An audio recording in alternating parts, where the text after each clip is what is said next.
हेडलाईन्सचे प्रायोजक आहे NBC bearings, लांब पळण्यासाठी। 10 फेब्रुवारीपासून जरांगेंचा आमरण उपोषण अधिसूचनेची अंमलबजावणी उद्यापासूनच करा। विशेष अधिवेशन घेऊन सगळे सोयऱ्यांच्या अधिसूचनेचं कायद्यात रूपांतर करा। जरांगेंची सरकारकडे मागणी। सरकारमध्ये 2 भूमिका बघायला मिळत आहेत, त्यावर आमचा आक्षेप, म्हणून 10 फेब्रुवारीपासून आमरण उपोषणाचा निर्णय। जरांगेंकडून भूमिका स्पष्ट। एकीकडे सरकारच्या सह्यांचं पत्र दिलं जातं, दुसरीकडे एक जण केंद्रात जाऊ म्हणतात। तुम्हाला मराठ्यांची गरज नाही का? फडणवीसांच्या वक्तव्यावरून जरांगेंचा सवाल।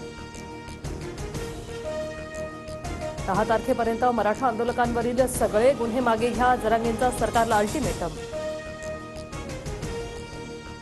वंचितचा महाविकास आघाडीत समावेश, वंचित आता महाविकास आघाडीचा भाग। प्रकाश आंबेडकरांना महाविकास आघाडीकडून अधिकृत पत्र। वंचित बहुजन आघाडी पुढच्या बैठकीत महाविकास आघाडी सोबत असेल। प्रकाश आंबेडकरांकडून ट्विट करत भूमिका जाहीर। भाजपा आणि आरएसएसला हरवण्याला आमचं प्राधान्य असल्याची ही प्रतिक्रिया।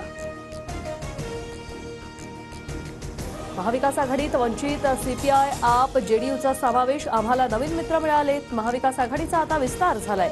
बैठकीनंतर राऊतांची प्रतिक्रिया। महाविकास आघाडी बैठकीत वंचितचा अपमान, आम्हाला चर्चेवेळी बाहेर ठेवल्याचा धैर्यवर्धन पुणकरांचा आरोप। तर बैठकीत वंचितचे 3ही नेते आमच्या सोबत होते, त्यांना समावेशाचं पत्रही दिलं। राऊतांनी पुणकरांचा दावा फेटाळला। ज्येष्ठ अभिनेते अशोक सराफांना 2023 महाराष्ट्र भूषण पुरस्कार जाहीर। मुख्यमंत्री एकनाथ शिंदेंची घोषणा। कला क्षेत्रातील भरीव योगदानासाठी अशोक सराफांचा गौरव। हेडलाईन्सचे प्रायोजक आहे एनबीसी बेरिंग्स, लांब पळण्यासाठी।